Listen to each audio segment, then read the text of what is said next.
E vamos tratar hoje sobre o Salmo 32. O pastor Erival está expondo o livro de Êxodo e nós estamos expondo o livro de Salmos. E hoje nós vamos considerar aqui o Salmo 32. Abra sua Bíblia, por favor. E nós vamos ler esse texto e depois expor esta passagem. Salmo 32. Bem-aventurado aquele cuja iniquidade é perdoada, cujo pecado é coberto. Bem-aventurado o homem a quem o Senhor não atribui iniquidade, e em cujo espírito não há dolo. Enquanto calei os meus pecados, envelheceram os meus ossos, pelos meus constantes gemidos todo o dia, porque a tua mão pesava dia e noite sobre mim, e o meu vigor se tornou em sequidão de estio. Confessei-te o meu pecado, e a minha iniquidade não mais ocultei. Disse: confessarei ao Senhor as minhas transgressões, e tu perdoaste a iniquidade do meu pecado. Sendo assim, todo homem piedoso te fará súplicas em tempo de poder encontrar-te. Com efeito, quando transbordarem muitas águas, não o atingirão. Tu és o meu esconderijo, tu me preservas da tribulação e me cercas de alegres cantos de livramento. Instruir-te-ei e te ensinarei o caminho que deves seguir, e sob as minhas vistas te darão conselho. Não sejais como o cavalo ou a mula sem entendimento, os quais com freios e cabrestos são dominados, de outra sorte, não te obedecem. Muito sofrimento terá de curtir o ímpio, mas o que confia no Senhor, a misericórdia o assistirá. Alegrai-vos no Senhor, regozijai-vos, ó justos, exultai vós todos os que sois retos de coração. Amém. Eu quero tratar do seguinte tema na exposição desse salmo: a paz depois do perdão. A paz depois do perdão. Bom, é muito importante entender que esse salmo tem como pano de fundo, como background, o problema que Davi enfrentou num tempo de guerra, quando ele se levanta do leito, passeia pelo terraço e vê uma mulher tomando banho. Diz a Bíblia que a mulher era extremamente bonita, e o olhar seguido de desejo libidinoso faz Davi dar um passo rumo à queda, mandando mensageiros verificar, investigar que mulher era essa. E o retorno foi que essa mulher era Batseba, esposa de um dos seus guerreiros valentes, que estava na batalha, Urias, o heteu. Davi dá mais um passo e manda chamar essa mulher. A Bíblia não relata como ele conseguiu seduzir essa mulher e levá-la para a cama. Quanto tempo levou isso? Que argumentos ele usou? Como ela aqueceu aos seus galanteios? O certo é que Davi se deitou com essa mulher, coabitou com ela. Diz o texto que em seguida esta mulher, passado o tempo, manda um recado para Davi: estou grávida. E agora ele está com uma grande batata quente na mão, porque o marido dessa mulher não tem casa, está na guerra. E se essa mulher aparece grávida e o marido na guerra, o resultado, dentro daquela cultura, é que essa mulher corre o risco de ser apedrejada. E então Davi dá mais um passo no seu expediente e manda chamar Urias da guerra. A intenção de Davi é que Urias fosse para casa, coabitasse com a sua mulher, e estaria resolvido o problema. Só que Urias era um homem tão íntegro, que ele não achou que seria honesto da parte dele, tendo seus pares na batalha, fora de casa, ele fosse desfrutar da intimidade do seu lar, do relacionamento íntimo com a sua mulher. O plano de Davi começa a se frustrar. Então Davi dá mais um passo, dá um banquete, convida o cara, como se ele fosse uma pessoa muito ilustre, e Davi quisesse honrá-lo, e Davi consegue embebedá-lo, e Davi pensa, bêbado, ele vai para casa. E talvez ainda que não tenha relação com a mulher, ele não vai lembrar direito das coisas. Mas Urias, mesmo bêbado, não vai para casa. E agora o rei está numa situação adversa. Ele toma mais um passo, rumo à ruína. Ele escreve uma carta para o seu comandante Joabe, e disse: Joabe, bota Urias na frente da batalha, sem retaguarda. Deixa-o exposto aos flecheiros, para que ele morra. Bota a carta no envelope, bota o seu selo, e põe a carta na mão do portador. E o portador da carta é o próprio homem que vai ser assassinado. Um ato de crueldade. E Urias não sabe, mas leva uma carta para o comandante, e o conteúdo da carta era a sua própria morte. E Joabe obedece o rei e põe Urias na frente da batalha sem qualquer proteção. E Urias é morto. E Joabe manda um recado: olha, aconteceu isso, aconteceu aquilo outro, tantas pessoas morreram, tantas tragédias aconteceram. Entretanto, nota de rodapé, Urias, o heteu, também morreu. Essa era a informação, essa era a senha. Em guerra morre. Não é surpresa para ninguém morrer uma pessoa na guerra. Então Davi dá mais um passo.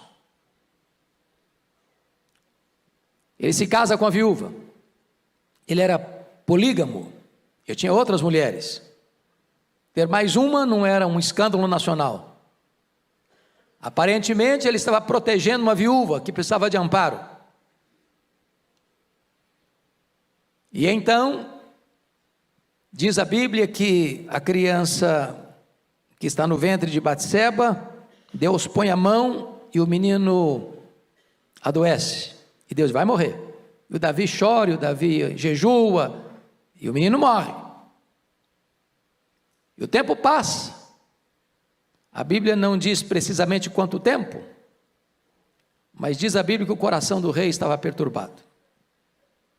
Parece que estava tudo bem, nenhum escândalo público, nada para a imprensa explorar, tudo bem guardado, mas o coração dele estava desesperado. O vigor dele se tornou em sequidão de estio.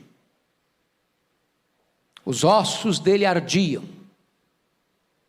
A mão de Deus pesava sobre ele, mas ele, dissimuladamente, diante de todo mundo, estava muito bem. Ninguém suspeitava de nada. Aí Deus manda à casa dele o profeta Natã. E o profeta Natã usa uma estratégia para fazer uma abordagem. E Davi cai na armadilha, armada pelo profeta, para reconhecer o seu pecado. Porque Natã chega para ele e diz: olha, tinha na cidade um homem pobre e um homem rico. O homem rico tinha muitas reses, muitas ovelhas, muito gado, era um cara rico. O pobre tinha uma cabrita, que dava leite, que vivia dentro da casa, que era como um membro da família, pegava no colo.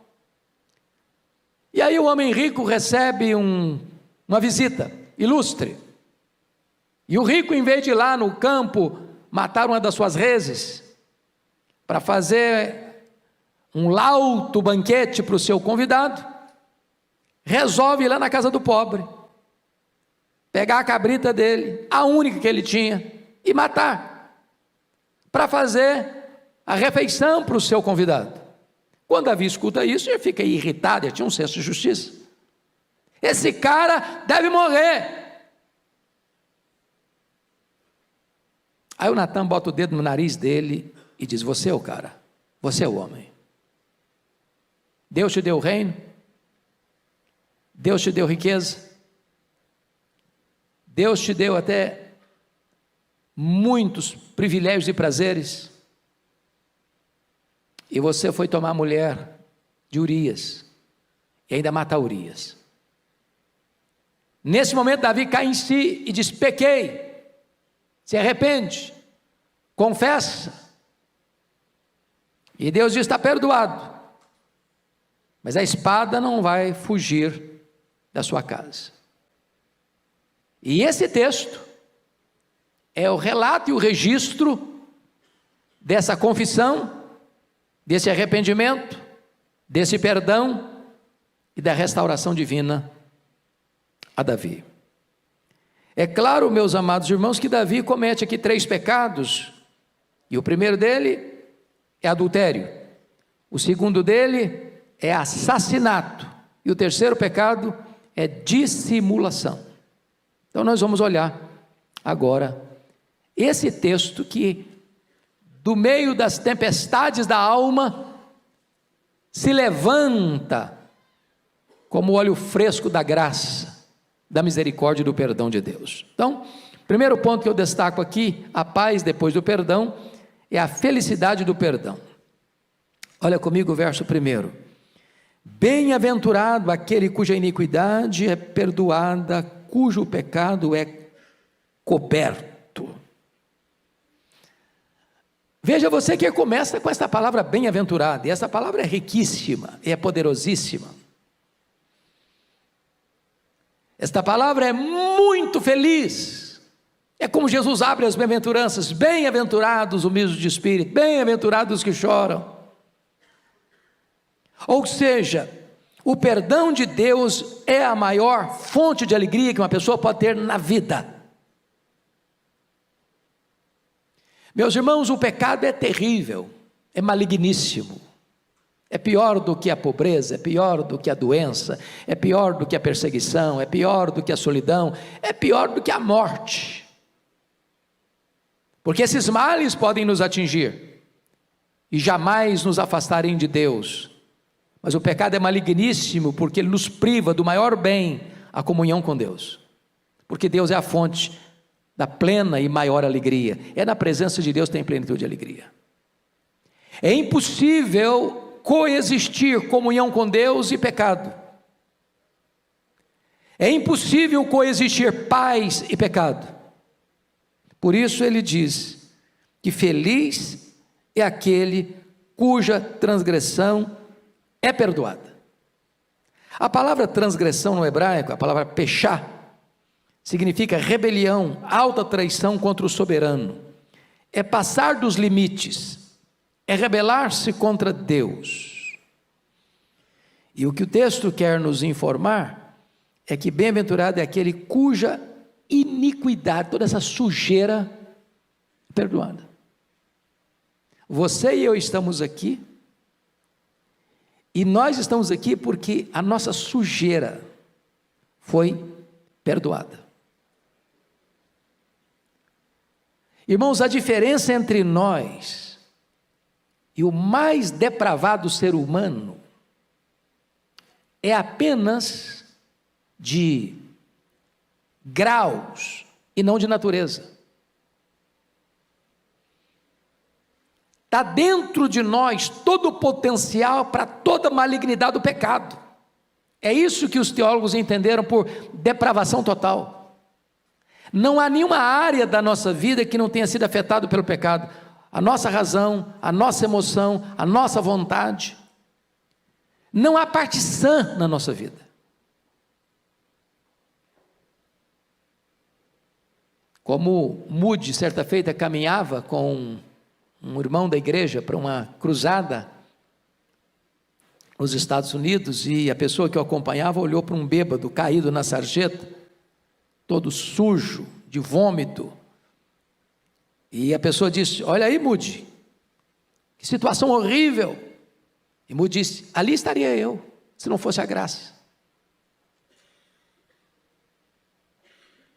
Nenhum de nós tem condições de jogar a pedra. Nenhum de nós tem condições, eu não faço isso, eu não faço aquilo. Não, o potencial do mal está dentro de nós. E feliz é o homem cuja essa sujeira toda é perdoada. O perdão divino lava os pecados, e o perdão divino nos livra da culpa do pecado. Feliz é aquele, olha aí o verso primeiro ainda, parte B. Feliz é aquele cujo pecado é coberto.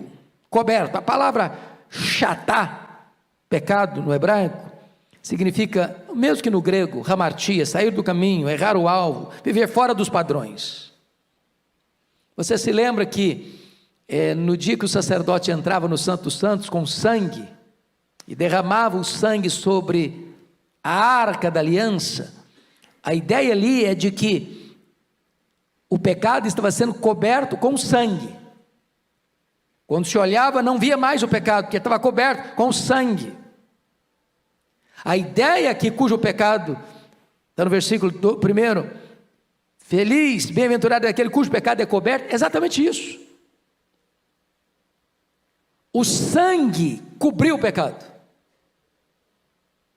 Deus olha e vê o sangue, e ao ver o sangue, sabe o que significa isso? O juízo foi aplicado. Não tem perdão sem justiça, irmãos. Falar em perdão sem justiça é macular a honra de Deus. Deus não faz vistas grossas com o pecado. Deus não faz concessão ao pecado. Deus jamais diz: não, isso aí não tem problema não, vou perdoar, tá, esquece, está tudo bem, tudo resolvido. Não, Deus não faz isso não. Deus pune o pecado. Deus julga o pecado. E toda a história do Antigo Testamento, com todas aquelas matanças de cordeiros e sangue que era colocado no altar, tinha uma única intenção: aquilo era apontar para a cruz, apontar para o Cordeiro de Deus, porque na cruz Deus fuzilou o seu próprio Filho, com a espada da lei, fazendo cumprir cabalmente a justiça dele, porque ele morre como nosso substituto, representante, fiador. Então Deus aplica o juízo no Filho, para que o sangue do Filho cubra o nosso pecado. Por isso a Bíblia diz: feliz é aquele cujo pecado é coberto. O juízo foi aplicado, a lei foi satisfeita, e então a base legal para o perdão. Mas em terceiro lugar, feliz é aquele a quem o Senhor não atribui iniquidade. Olha o verso 2: bem-aventurado o homem a quem o Senhor não atribui iniquidade. A palavra iniquidade, a palavra avon no hebraico, é depravação, distorção moral, perversão. Aqui está o coração da Bíblia, irmãos, aqui está a essência do Evangelho. Como assim, aquele a quem Deus não atribui iniquidade? Alguém de nós aqui está desprovido de iniquidade? Como assim Deus não atribui iniquidade? Se eu sou iníquo? Como é que Deus faz isso? Como é que Deus resolve isso? Como é que Deus pode ser justo e ao mesmo tempo justificador do ímpio? Como é que Deus faz isso? Esse texto de Davi está trazendo à baila, à tona, a gloriosa doutrina da justificação pela fé. E você se lembra que na cruz houve 3 transações. A primeira delas, diz lá em 2 Coríntios, capítulo 5, verso 19, Deus estava em Cristo reconciliando consigo o mundo, não imputando aos homens as suas transgressões. O que é a doutrina da imputação? A palavra imputar significa pôr na conta de. Quando Deus foi nos salvar, a primeira coisa que Deus fez, Deus não botou na sua conta, na minha conta, na nossa conta, o nosso pecado, a nossa dívida. Porque se Deus botasse na nossa conta a nossa dívida, se Deus imputasse a nós as nossas transgressões, nós não sairíamos delas, porque a nossa dívida é impagável. Segunda transação da cruz, está lá em 2 Coríntios 5, 21, aquele que não conheceu o pecado, Deus o fez pecado por nós. Significa o quê? Que Deus não imputou a mim o meu pecado, mas Deus imputou o meu pecado sobre o filho dele. Deus lançou sobre ele a iniquidade de todos nós. Ele foi feito pecado por nós. Ele foi ferido pelas nossas transgressões. Agradou ao Pai moê-lo naquela cruz. Deus aplica no Filho o golpe da lei e satisfaz a sua justiça, porque o Filho, como nosso substituto, representante, fiador, morreu pelos nossos pecados em nosso lugar. É só por isso que você pode ler o versículo 2, bem-aventurado o homem a quem o Senhor não atribui iniquidade. O camarada é iníquo, ele cometeu iniquidade, Deus não atribui a ele a iniquidade dele. Por quê? Por quê? Por que eu não tenho que morrer pelos meus pecados? Por que eu não tenho que ir para o inferno por causa dos meus pecados? Não é porque eu sou bom, porque eu sou santo, porque eu não cometo pecado? Não. É porque Deus pegou os meus pecados, as minhas transgressões, as minhas iniquidades e lançou todas elas sobre o seu Filho. E quando os meus pecados foram lançados sobre o Filho de Deus, a lei exigiu que ele morresse, porque o salário do pecado é a morte. Ele não morreu como um mártir, ele não morreu como uma vítima indefesa, ele morreu vicariamente, substitutivamente, ele morreu no nosso lugar, ele morreu pelos nossos pecados. Agora Deus não atribui mais iniquidade a mim, sabe por quê? Porque Deus é justo, e Deus sendo justo, ele não pune o mesmo pecado duas vezes. Ele puniu o meu pecado no Filho dele, para não punir o meu pecado em mim mesmo. É isso que Davi está ensinando aqui. Feliz o homem a quem Deus não atribui iniquidade. Terceira transação da cruz, está lá em 2 Coríntios 5, 21. Aquele que não conheceu o pecado, Deus o fez pecado por nós, para que nele nós fôssemos feitos justiça de Deus. Sabe o que Deus vai fazer agora? Deus vai imputar, ou seja, botar na nossa conta, toda a justiça do seu Filho. Notem vocês que justificação é um ato, não é um processo. Segundo, justificação não tem graus, não tem ninguém mais justificado do que outro. Prestem bem atenção no que eu vou lhes dizer. A justificação não faz você justo, justificação declara você justo, é um ato de declaração. Então, quando Deus puxa sua ficha lá no tribunal do céu, sabe o que está lá? Justificado. O que significa isso? Não só você não tem dívida, mas você tem crédito, crédito infinito. Toda a justiça de Cristo está depositada na sua conta. É por isso que a Bíblia diz, já nenhuma condenação há mais para aqueles que estão em Cristo Jesus nosso Senhor. Bem-aventurado aquele a quem o Senhor não atribui iniquidade. Mas veja ainda, em quarto lugar, feliz é aquele em cujo espírito não há dolo. O que é dolo? Dolo é má intenção, é maldade. É aquilo que Davi fez, ele cometeu o pecado, tentou se livrar das consequências do pecado, chamando o marido, mandando matar o marido, casando com a viúva, para fazer que estava tudo certo. Ele agiu com dolo. E você sabe que diante da lei nossa humana, você tem crimes que são crimes culposos e crimes dolosos. E quando a lei vai julgar, o peso é diferente. Você pode matar uma pessoa sem a intenção de matá-la. Por exemplo, você está dirigindo seu carro e você está a 80 por hora numa avenida ou numa estrada que é permitido andar por 80 por hora. Se você está na Bandeirantes, na Dutra não, mas na Bandeirantes, 120 por hora. E aí, de repente, inesperadamente, uma pessoa entra na rua, entra na avenida, entra na estrada, não tem como frear. Bateu, morreu. A pessoa morreu. Você cometeu um crime. Mas foi o quê? Culposo ou doloso? Culposo. Você não tinha intenção de matar. Agora, diferente, o que é doloso? Estou com raiva do fulano, e eu vou lá na loja, compro um revólver, uma caixa de bala, e intencionalmente eu vou onde ele está, e descarrego 5 balas no peito dele, ele morre. Esse crime é o quê? Culposo ou doloso? Doloso.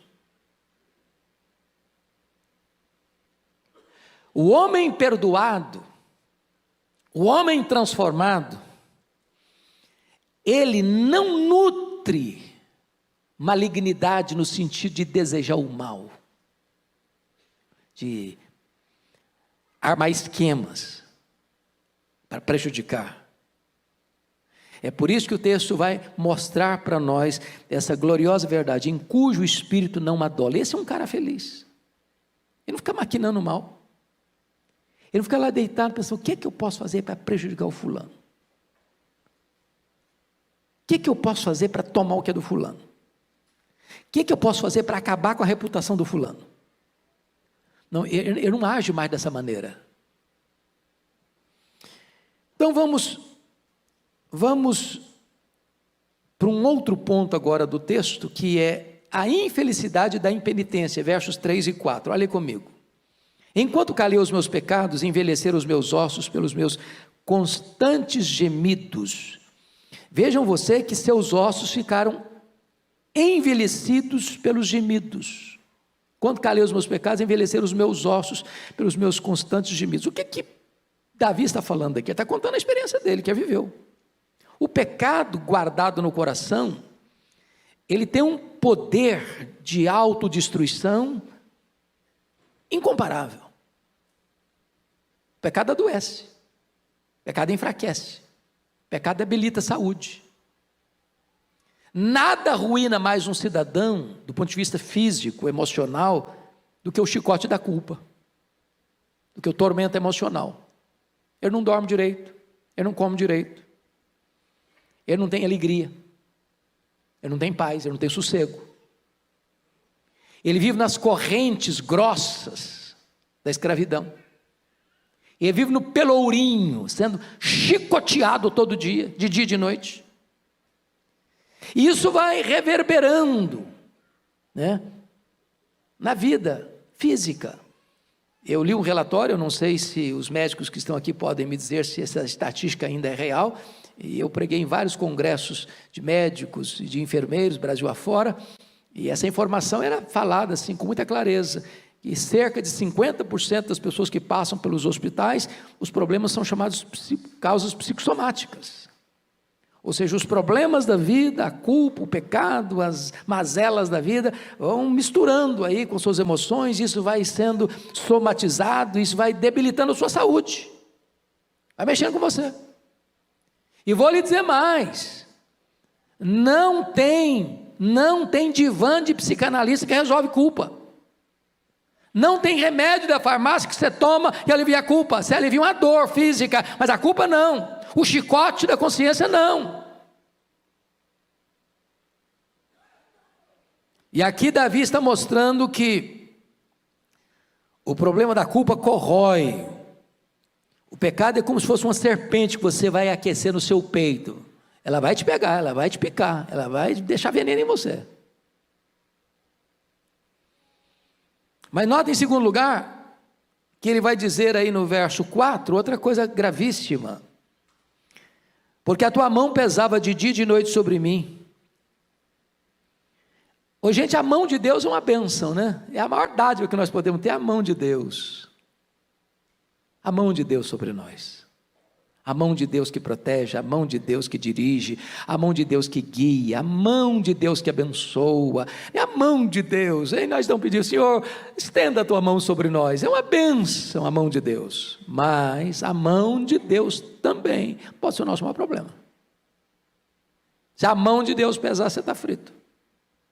Tem homem que te livra, tem dinheiro que te livra, tem viagem que te livra, não tem mudança de endereço que te livra, não tem apartamento de cobertura que te livra, não tem mansão que te livra, não tem muro que te livra, não tem nada que te livra se a mão de Deus pesar sobre a sua vida. E ele diz, a tua mão pesava sobre mim. Quando?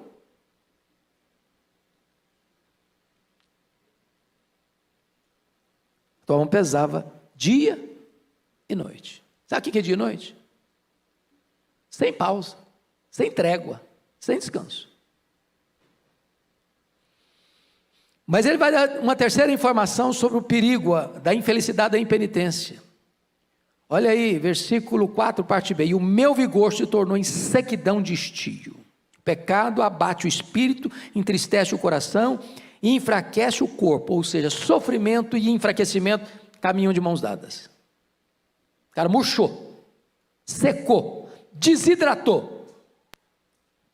Foi a experiência de Davi.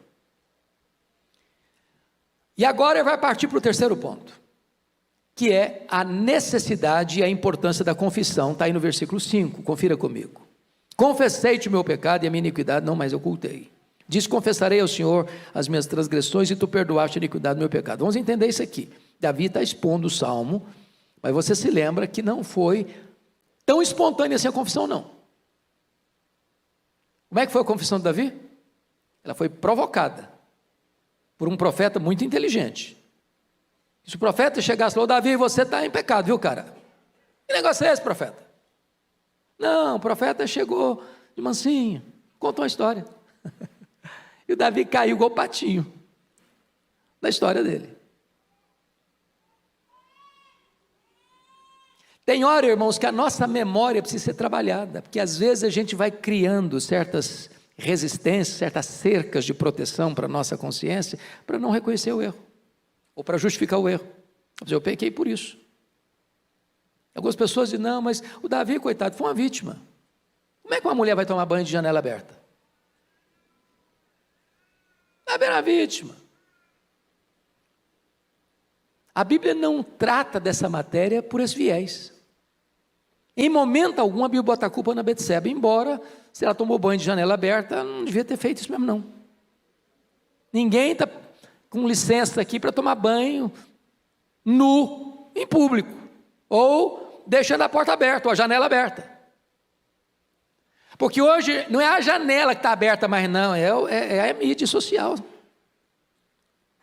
Tem gente que se veste sumariamente, tira uma foto bem bonita e posta. Ela quer ser vista. A intenção é exatamente despertar desejos. Vejam onde nós vamos parar. Mas o ponto básico é o seguinte: o Davi está reconhecendo aqui que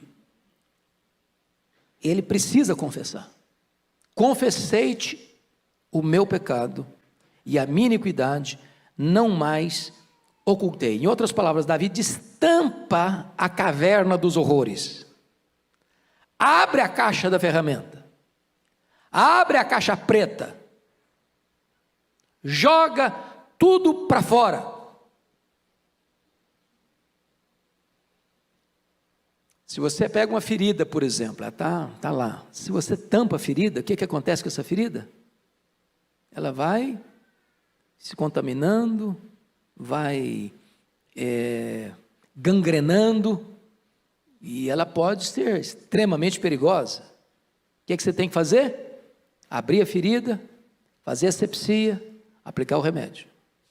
Esconder, tapar, botar uma uma cobertura para ninguém perceber, não é a solução do problema. Davi está dizendo: confessei-te o meu pecado. E qual o resultado? Disse: confessarei ao Senhor as minhas transgressões, e tu perdoaste a iniquidade do meu pecado. O que a Bíblia ensina em Provérbios 28:13? Quem lembra de cor? Vamos lá? Aquele que encobre, me ajuda aí, as suas transgressões jamais prosperará, mas aquele que as confessa e deixa, alcançará misericórdia. O que a Bíblia diz mais? Lá em 1 João 1,9: se confessarmos os nossos pecados, Deus é fiel e justo para nos perdoar os pecados e nos purificar de toda injustiça. A Bíblia diz que o nosso Deus tem prazer na misericórdia e é rico em perdoar. Deus não tolera um coração duro, mas Deus habita com abatido e contrito de coração. Não importa a gravidade do pecado, em havendo arrependimento e confissão, há perdão. Isso é maravilhoso, irmãos, porque embora o pecado seja maligníssimo, tem saída, tem saída. Agora vamos entender isso aqui. Arrependimento é uma palavra muito importante na Bíblia, muito importante. E a palavra arrependimento, metanoia, na língua grega, ela tem 3 implicações muito importantes. Arrependimento implica em mudar a mente, mudar a emoção e mudar a vontade ou a volição. Porque nós somos o quê? Nós somos razão, nós somos emoção, nós somos volição, certo? O arrependimento tem que trabalhar essas 3 áreas, senão, se não completar o ciclo, não é arrependimento. Talvez a melhor forma de explicar isso é ilustrar a diferença entre Judas Iscariotes e Pedro. Judas traiu Jesus, Pedro negou Jesus. O Judas suicidou, o Pedro foi restaurado. Qual a diferença de atitude entre Judas e Pedro? No ciclo de Judas faltou um elemento. O elemento racional existiu, ele reconheceu o erro dele? Reconheceu. Ele ficou triste porque errou? Ficou triste. Então, de 3 elementos do arrependimento, ele tinha 2 etapas vencidas. Ele reconheceu o erro, foi lá para o sacerdote atrair sangue inocente. E ele ficou tão triste que ele devolveu o dinheiro. Não quero saber desse dinheiro, esse dinheiro não resolve nada para mim. O que faltou para ele completar o ciclo? Voltar-se. A vontade, a disposição, a decisão de voltar para Jesus. Por isso que a palavra arrependimento significa dar-me a volta. Eu estou indo para cá, eu reconheço o erro e retorno. A vontade precisa agir, retornar para Deus. Porque se você não fizer o ciclo completo, você fica preso no cipoal do remorso, e o remorso leva ao suicídio, ao desespero. Pedro reconheceu o erro, Pedro ficou triste pelo erro, chorou, mas Pedro voltou-se para Jesus, completou o ciclo, é restaurado, é perdoado. Agora, notem vocês, que o perdão é resultado da confissão, e tu perdoaste a iniquidade do meu pecado. Então vamos pegar a ideia aqui do perdoar do pecado. Você lembra lá do sacerdote, que quando ele ia fazer esse momento lá da expiação, um bode era sacrificado, e o sangue dele era derramado no altar. O outro bode, que era o bode emissário, o sacerdote impunha a mão sobre o bode, e de certa forma, como que confessava o pecado do povo, e soltava esse bode para o deserto, para ilustrar o fato de que quando você se arrepende e confessa, o seu pecado é removido de você, é afastado de você, é mandado embora de você. Não tem mais iniquidade. É por isso que está escrito no versículo 5: e tu confessarei ao Senhor as minhas transgressões, e tu perdoaste a iniquidade do meu pecado, a sujeira do meu pecado, tu perdoaste. Por quê? Porque um outro alguém, um substituto seu, levou o seu pecado embora. E Jesus levou o seu pecado embora. Ele carregou o seu pecado sobre o seu corpo no madeiro.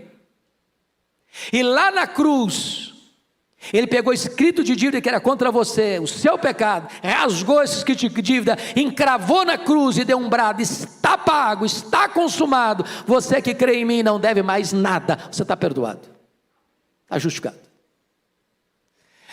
Isso é a essência do cristianismo, irmão, isso é a essência do evangelho.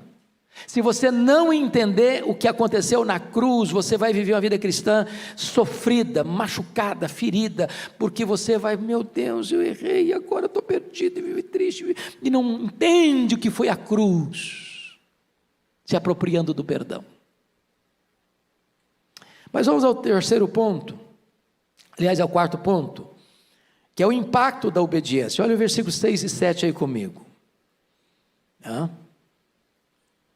Sendo assim, todo homem piedoso te fará súplicas, em tempo de poder encontrar-te. Com efeito, quando transbordarem as muitas águas, não atingirão. Tu és o meu esconderijo, tu me preservas da tribulação e me cercas de alegres cantos de livramento. Vamos destacar aqui 4 verdades. Primeira, um cristão arrependido é um exemplo para outros cristãos. Quando um crente, irmãos, tem um fracasso e cai, ou um crente comete um pecado, ao se arrepender, ao confessar, ao ser perdoado, ao ter sua vida mudada, aquele que caiu também vai olhar para você: puxa vida, o fulano caiu, o fulano cometeu um erro, o fulano foi perdoado, o fulano foi restaurado. Bom, eu também posso ser restaurado, eu também posso me arrepender, eu também posso confessar, e é o que eu vou fazer. É isso que ele está ensinando aqui. Sendo assim, todo homem piedoso te fará súplicas. O homem piedoso não é aquele homem que nunca erra, não. O homem piedoso é aquele que, porque todos pecam e todos erram, é aquele que reconhece o seu erro, é aquele que se arrepende do seu erro, é aquele que confessa o seu erro, é aquele que abandona o seu erro. Então a pessoa vai olhar e dizer: vale a pena confessar, vale a pena falar com Deus, vale a pena acertar a vida com Deus, vale a pena. E então todo homem piedoso te fará súplicas, em tempo de poder encontrar-te. Segunda coisa, um crente perdoado é poupado das tempestades da vida. Versículo 6, a parte B: com efeito, quando transbordarem as muitas águas, não atingirão. Ô gente, tem tribulação e tribulação. A tribulação da vida, o crente aguenta, de cabeça erguida. A tribulação que o crente não aguenta é a tribulação produzida especificamente por causa do pecado. Enquanto o cara não se vê livre disso, ele está na unha do inimigo, uma camisa de força, um pelourinho, sendo açoitado, atormentado, acuado, acusado, triste, ossos secos, vigor seco. É isso que ele está dizendo. É isso que ele está ensinando para nós. Vocês se lembram da história do Lutero? Lutero era um camarada que sempre teve dramas de consciência, né? Antes da conversão dele, o Lutero ia todo dia no confessionário, todo dia. E as confissões dele eram confissões assim, de 1 hora, 1h30, 2 horas. E o padre que recebia as confissões não aguentava mais aquela lorota toda. Dizem os biógrafos de Lutero que um dia o padre confessor disse para ele: ô Lutero, o dia que você cometeu um pecado de verdade, vem aqui, que eu não aguento mais essa lorota sua, não. Porque o camarada tinha dramas de consciência. Dramas de consciência. Depois que ele conheceu a gloriosa doutrina da justificação pela fé, o justo viverá pela fé. Ele vai a Roma e sobe as escadarias do templo de joelhos, tentando aliviar a consciência, desesperado. E um dia depois da sua conversão, ele teve um sonho Aliás, um pesadelo. E o diabo apareceu para ele. E Lutero tinha esses dramas, para você ter uma ideia, na dieta de Worms, quando ele é levado à dieta de Worms, diante das autoridades políticas e eclesiásticas da época, com as obras dele em cima da mesa, e ele sabia que a situação ali era gravíssima, a vida dele estava em risco. Perguntaram a Lutero: você nega, você volta, desculpa do pleonasmo, volta atrás, você afirma que você não crê mais nas que você escreveu? A coisa era tão dramática que ele diz: dá para eu pensar um pouco essa noite? E naquela noite, dizem os seus biógrafos, que ele enfrentou uma batalha espiritual tão grande, que parecia que o diabo estava ali no quarto dele, a ponto de pegar o tinteiro e jogar na parede, tentando jogar no diabo. Louvado seja Deus, no dia seguinte, quando as obras foram postas de novo na mesa, e perguntar para ele: você nega? Você se retrata? Ele respondeu: a não ser que vocês me convençam pelas escrituras que eu estou errado, eu não posso me retratar. Porque não é legítimo o homem agir contra a sua própria consciência. Que Deus me ajude. E ali foi o grande corte radical da reforma que começou em 1517. A dieta de Worms aconteceu em 1521. Mas dizem os estudiosos que certa feita ele está dormindo e ele tem um pesadelo e o diabo aparece para ele com a lista de pecados terríveis. Você fez isso, você fez isso, você fez aquilo, você fez aquilo outro, aquilo outro, aquilo outro. E no pesadelo mesmo, no sonho, Lutero disse: é verdade, eu fiz tudo isso aí. Só tem um detalhe que não está aí.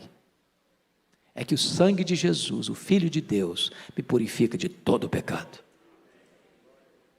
Oh, amados, isso traz alívio e cura para a consciência.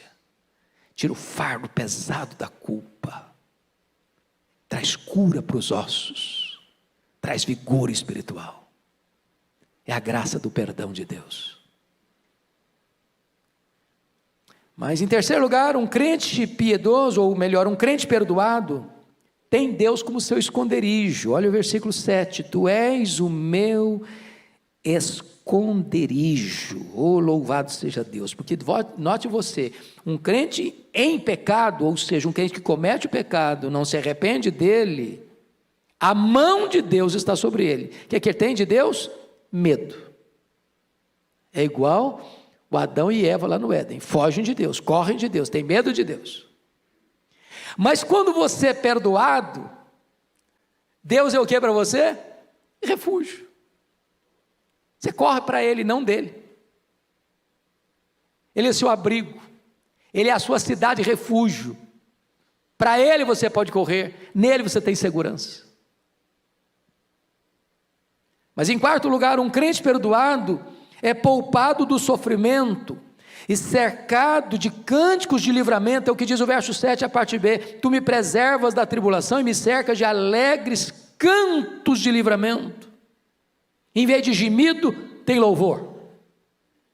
Em vez de lamento, tem celebração.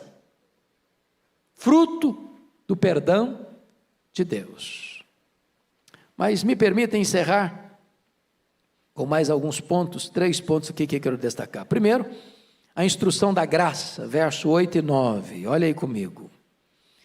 Veja você que agora não é Davi que vai falar não. A partir do verso 8 aqui, quem está falando não é mais Davi. Quem está falando é o próprio Deus. E está escrito assim: instruir-te-ei e te ensinarei o caminho que deves seguir. E sob as minhas vistas te darei conselho.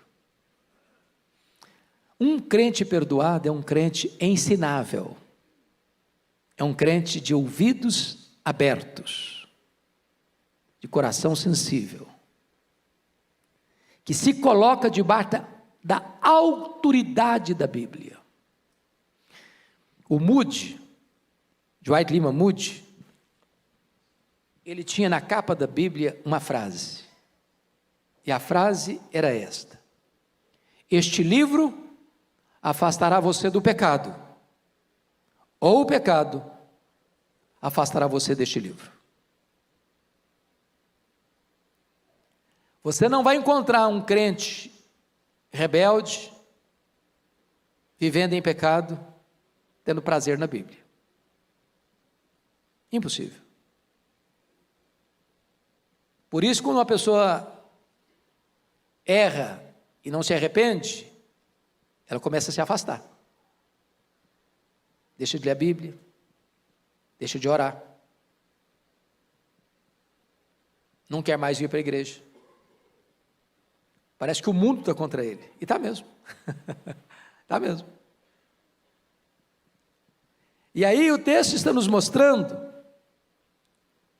que agora perdoado, arrependido, perdoado, restaurado, Deus instrui, e a pessoa quer a instrução. Irmãos, a Bíblia é um livro maravilhoso. É impossível um crente viver sem Bíblia. Você pode ter igreja sem templo, você pode ter igreja sem música,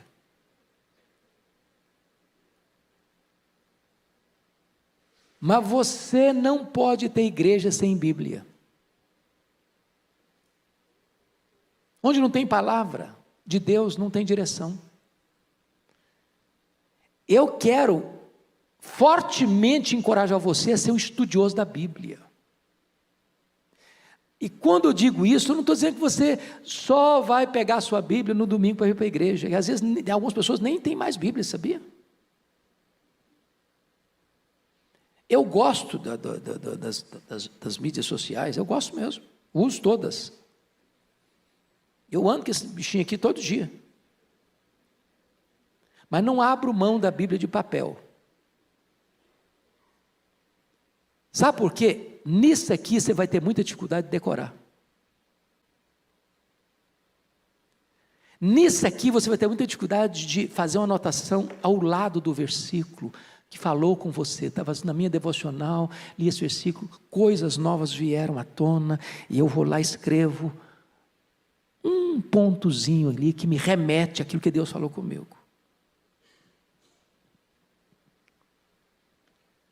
Já me pediram N vezes para eu mudar de versão. Minha Bíblia e a igreja aqui adota a versão ARA, né? Revista atualizada. Por que eu não mudo de versão? Agora saiu a versão atualizada, né? Ótimo, para quem está começando. Eu estou com 63 anos, tenho 40 anos de ministério. Pouquinho que eu sei de Bíblia, que eu decorei, que eu memorizei, é na versão ARA. Eu vou mudar para quê? Se eu vou ter que memorizar tudo, eu não vou conseguir. Não vou conseguir. Eu vou manter aqui mesmo. Eu preciso trazer à minha memória a palavra de Deus. Eu preciso mergulhar um pouco mais fundo. Então, gente, se você quer ser um crente com tutano, com musculatura, tem que ler Bíblia. Mas ler Bíblia em casa. Nós estamos vivendo na melhor época do mundo. Hoje a gente tem Bíblia de estudo, hoje de todo jeito. Tem Bíblia para criança, para adolescente, para jovem, para adulto, para velho, para casado, para descasado, para empresário, para empregado. Não sei das quantas. Tem Bíblia de todo jeito. E o povo é analfabeto da Bíblia. Uma loucura isso. Você vai pregar em Ageu, o cara começa a procurar Ageu em Gênesis. Ele não sabe nem que tem Ageu. Então, para Deus nos instruir, irmãos, Ele não vai chegar no seu quarto e, fulano, eu vou te instruir hoje.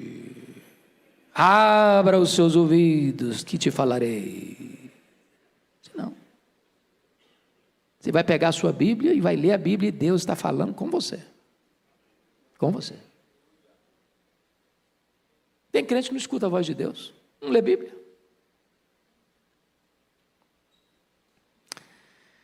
Mas tem um alerta necessário, porque se você não lê, o versículo 9 é que vai se aplicar aí, viu? Vamos ler o 9 em voz alta aí? Porque aí o problema é nosso agora, hein? Vamos lá, juntos? Não sejais como o cavalo ou a mula, sem entendimento, os quais com freios e cabrestos são dominados.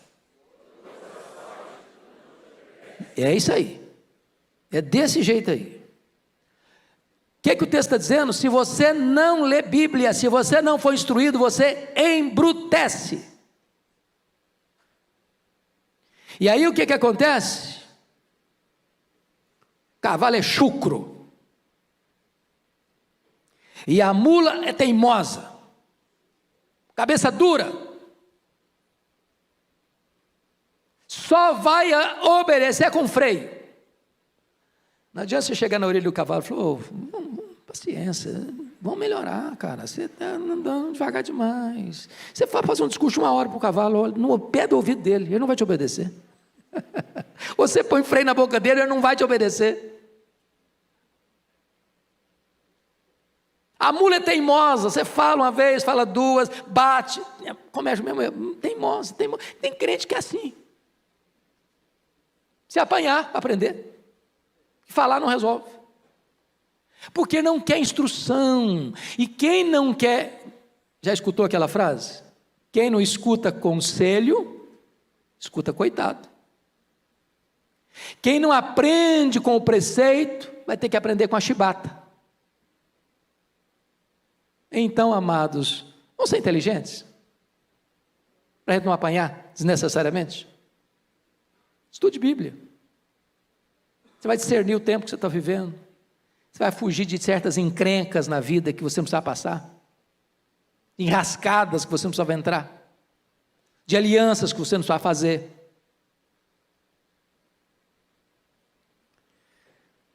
Penúltimo lugar, contraste profundo no versículo 10. Muito sofrimento terá de curtir o ímpio, mas o que confia no Senhor, a misericórdia o assistirá. Então tem dois caminhos, o caminho do ímpio e o caminho do piedoso.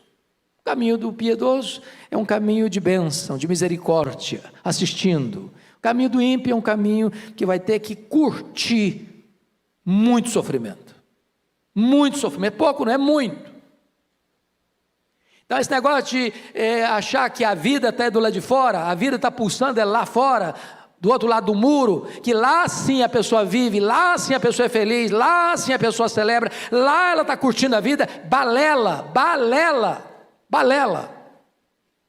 Lugar de curtir a vida é do lado de cá do muro, é na casa do Pai, é na casa do Pai que tem pão com fartura, é na casa do Pai que você é amado, é na casa do Pai que você é abraçado, é na casa do Pai que você é beijado, é na casa do Pai que tem festa para você. Lá fora tem miséria, tem traição, tem opróbrio, tem vergonha, tem chiqueiro, tem lama. Mas finalmente, último lugar, há uma ordem expressa de Deus para você e para mim no versículo 11. Fique em pé e vamos ler o versículo 11 para encerrar. Vamos ler juntos? Alegrai-vos no Senhor e regozijai-vos, ó justos, exultai, vós todos que sois retos de coração. O povo de Deus tem que ser um povo alegre, vibrante, entusiasmado, porque é o povo perdoado por Deus. Portanto, a paz depois do perdão. Deus amado, nossa gratidão por esta manhã, nossa gratidão por esta igreja, nossa gratidão por estas portas abertas para acolher a todos nós, nossa gratidão pela Tua palavra, nossa gratidão pela Tua instrução, nossa gratidão pelo Teu povo que aqui está hoje, perdoado, lavado no sangue do Cordeiro, Te adorando e celebrando o Teu nome. Que a nossa vida seja para o louvor da Tua glória, em nome de Jesus, amém. Deus abençoe, amados.